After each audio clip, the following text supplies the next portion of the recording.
नमस्कार मित्रों, मैं हूं डॉक्टर हरिनिवास। चैनल का नाम है संस्कृत साहित्य एवं संस्कृति। महाभारत स्त्री पर, ये महाभारत की विभीषिका का परिणाम है। नहीं, ये कहें तो बात पूरी नहीं होती है। कोई भी युद्ध हो, किसी भी प्रकार का संहार हो, नरसंहार हो, उसके बाद की विभीषिका किस प्रकार की हो सकती है, उसका यह जीवंत वर्णन है। इतना हृदय विदारक वर्णन है कि मेरी तो क्षमता ही नहीं है कि मैं इसको आपके सम्मुख प्रस्तुत कर पाऊं। कुछ कुछ बातों की चर्चा करके मैं इस पर्व को पूरा करूंगा। धृतराष्ट्र और गांधारी सबसे अधिक, इनके 100 पुत्रों का नाश हो गया है, विलाप कर रहे हैं। संजय बड़ा इनको समझाने की कोशिश करते हैं। जब कोई मर जाता है तो और लोग भी आते हैं। अभी तक विदुर जी उनसे दूर थे, लेकिन अब विदुर जी भी वहां आकर के पहुंच गए हैं। विदुर जी भी धृतराष्ट्र को समझाते हैं कि भाई, जब सूरवीर और माननी जो लोग होते हैं, उनकी मृत्यु पे दुख नहीं करना चाहिए, क्योंकि यमराज तो कायर को और वीर को दोनों को ही मारता है, लेकिन कायर की मृत्यु वो घृणास्पद होती है और सूरवीर की मृत्यु जो है वो हमेशा प्रेरणादायी हुआ करती है। इसलिए महाराज, आपको बिल्कुल भी दुख नहीं करना चाहिए, क्योंकि आपके पुत्र जो हैं वो वीर गति को प्राप्त हुए हैं। यथा वायु तृणाग्राणी संवर्तयति सर्वसा।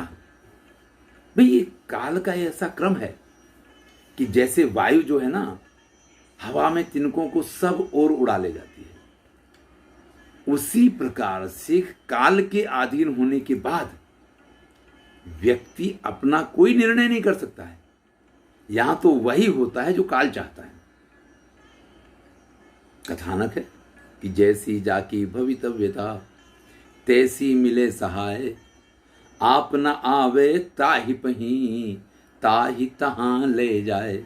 ये सब इन्हीं के आधार पे बाद में हिंदी में आए हुए पंक्तियां हैं कि जिसके साथ कालक्रम में जो और जब जिस प्रकार से होना होता है, काल उसको उसी गति में बांध करके वहां तक के लेके चला जाता है। आप विचार कीजिए, कई बार आपने ऐसे देखा होगा कि घर पे आराम से टीवी देखता हुआ कोई व्यक्ति खड़ा होता है, उसके मन में कोई इच्छा आई कि ऐसा करना है, अचानक कोई फोन आया और वो खड़ा हुआ और उसी तरीके से घर से बाहर निकला और कोई ऐसी घटना बन गई, दुर्घटना बन गई। आप कहते कि अरे यार, अभी तो वो घर से बाहर निकले थे, ये कैसे हो? लेकिन यही काल की भवितव्यता है।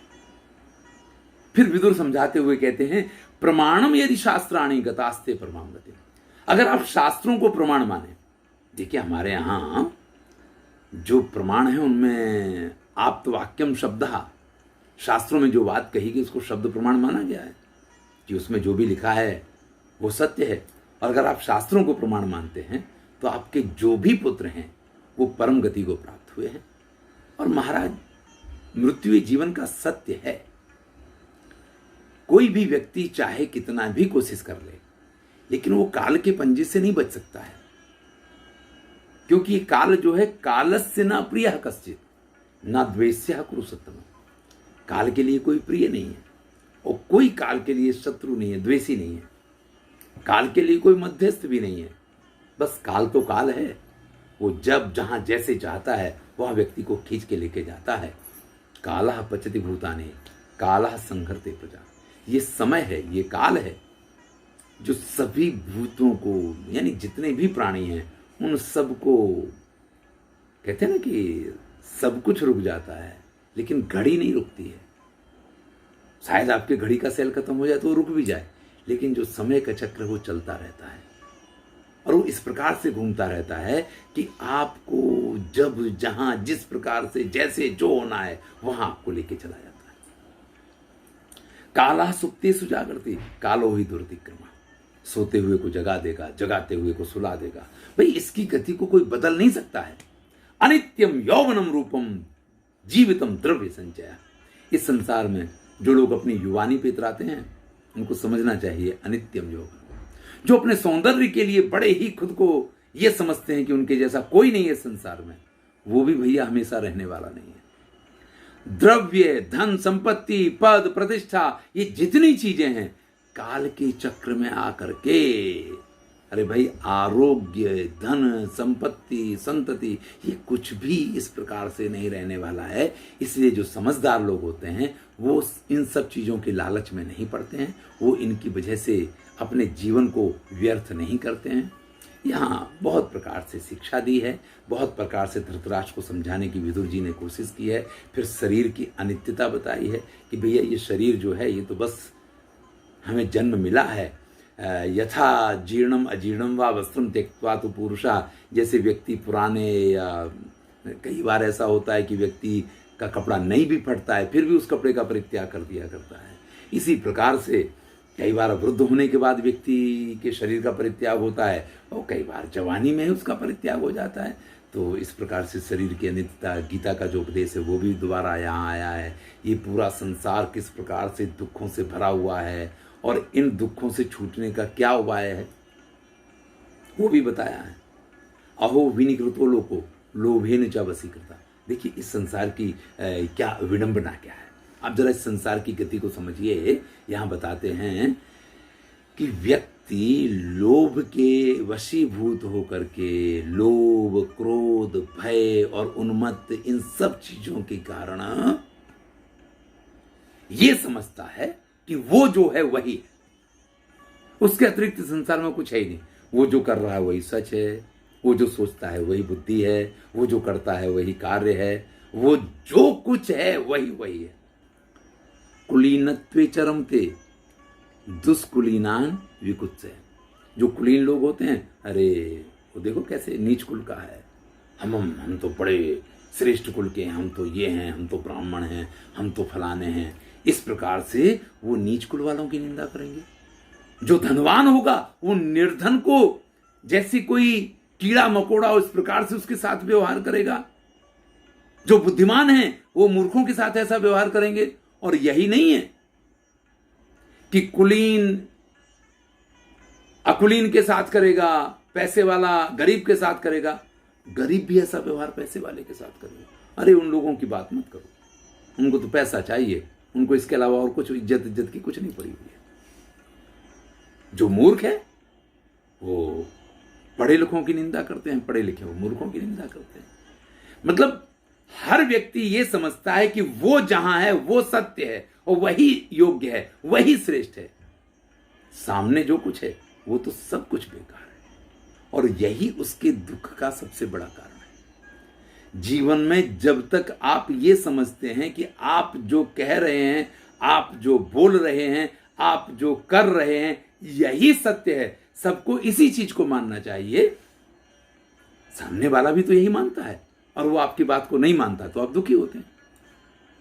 अगर आपको सुखी होना है तो अपना सिक्का खड़ा रखने की अपेक्षा सामने वाले को सुनिए, उसको समझिए, उसको जानिए, आपके दुख अपने आप दूर हो जाएंगे। ये सबसे बड़ा उपाय यहां दुखों से बचने के लिए कहा गया है। फिर एक गहन वन का दृष्टांत दे करके कि दुनिया जो है ना एक भयंकर वन है और उसमें एक कुआं है और उस कुएं में आप लटक रहे हैं, तो इसकी पूरी एक कल्पना की गई है। फिर तो विदुर जैसा वक्ता हो तो संसार चक्र का वर्णन करते हैं, कहीं वन का रूपक देते हैं, कहीं रथ का रूपक बताते हैं कि संसार रूपी रथ पे अगर आप सवार हैं तो उस रथ को अपने काबू में रखना ये आपकी जवाबदारी है। अगर आप नहीं काबू में रखेंगे तो भैया ये संसार तो आपको ऐसा बहा के ले जाएगा कि आप कहाँ से कहाँ पहुँच जाएंगे ये आपको पता ही नहीं चलेगा। तो हर तरीके से धृतराष्ट्र को यहाँ समझाया है। फिर महर्षि वेदव्यास भी वहाँ पे ये जो कुछ हुआ है ये अवश्यम भावी था, यानी ये संहार की प्रक्रिया जो है ये होनी ही थी। आज आप समझिए एक चीज को कि पृथ्वी में एक क्षमता होती है भार को वहन करने की, सहन करने की। हमारे शास्त्र यही कहते हैं। अब आपको ये अंधविश्वास लगे, आपको ये जो भी लगे, लेकिन वास्तविकता यही है।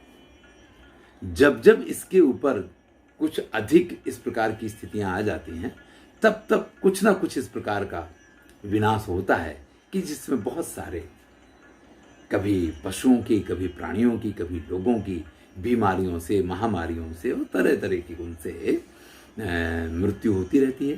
तो ये काल चक्र है, ये समय के अनुसार चलता है, लेकिन अगर ये ना चले तो इस पृथ्वी का बैलेंस ही नहीं रहेगा।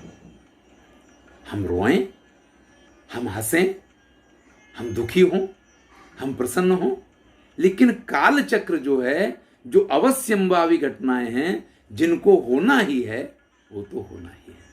महर्षि वेदव्यास ने भी धृतराष्ट्र को यहां समझाने की कोशिश की है, लेकिन जैसा कि आप जानते हैं कि जिसके 100 पुत्रों की मृत्यु हो गई हो, जो अत्यंत व्याकुल हो, वो इतनी जल्दी समझे ऐसी स्थिति नहीं है। कभी महर्षि वेदव्यास समझाते हैं, कभी विदुर जी समझाते हैं, कभी उनको संजय समझाते हैं, और ये पूरी प्रक्रिया चलती रहती है। तब तक स्त्रियों का रुदन प्रारंभ हो गया है। सभी को जल्दबाजी है कि जो उनके जीवन के आधार थे, रणभूमि में जाकर के उनको देखा जाए, उनके अवशेषों को प्राप्त किया जाए। तो जब स्त्रियां वहां आने लग जाती हैं, तो रोती हुई स्त्रियों के साथ महाराज धृतराष्ट्र बाहर रणभूमि के लिए प्रस्थान करते हैं। नगर के बाहर गांधारी, धृतराष्ट्र और वो सभी स्त्रियां, इसमें कुंती भी शामिल हैं, और इसमें आप ये कह लीजिए कि उत्तरा भी शामिल है, इसमें सुभद्रा भी शामिल है, और वो सभी स्त्रियां उस रणभूमि में जाकर के पहुंचती हैं। इधर पांडव भी धृतराष्ट्र और गांधारी से मिलने के लिए प्रस्थान करते हैं। सामने से धृतराष्ट्र और पूरी भरतवंश की स्त्रियां रोती हुई चली आ रही हैं। जब धर्मराज युधिष्ठिर वहां जाकर के पहुंचते हैं, तो सभी स्त्रियां उनसे ये कहते हैं, किम्नु राज्येन ते कार्यम पितॄन भ्रातॄन अपश्यता।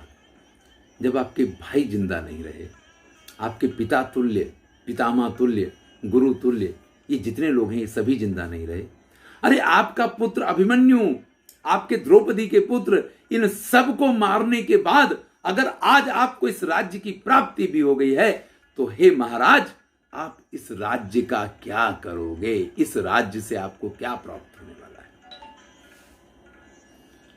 धर्मराज जो हैं वो इस स्थिति से परिचित तो थे ही, इसीलिए उन्होंने कृष्ण को पहले हस्तिनापुर भेजा था गांधारी से मिलने के लिए।